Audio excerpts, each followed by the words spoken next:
I found a hidden room behind my closet. I moved into this old apartment last week. It's small, a little dusty, but cheap, which should have been my first red flag. The landlord was oddly quiet when I asked why it was vacant for so long. He just said, "People don't stay here long." I laughed it off. Everything was fine until a few nights ago when I was hanging my clothes in the closet. I knocked on the back wall by accident, and it sounded hollow. Curious, I pulled on the wood panel, and it popped right off. Behind it was a small, hidden door.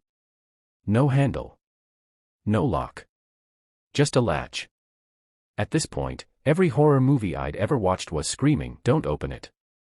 But curiosity won. I opened it.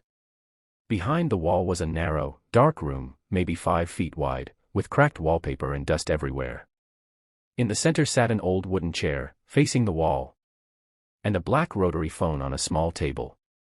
That was it. No lights. No decorations.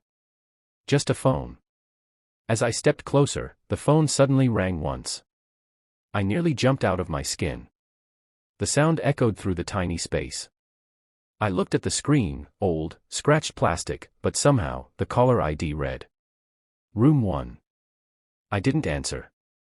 I just slowly backed out, shut the door, and nailed the panel back in place. The next day, I told my landlord what I found. He went pale. Like physically pale.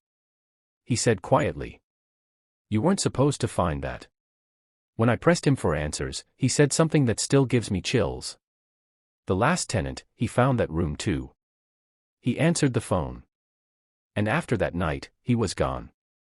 The only thing we found was the phone, ringing. That night, I didn't sleep. Every sound made me flinch. But by 2:59 a.m., the apartment was dead silent. Until 3 a.m. Then I heard it. Ring. One single ring.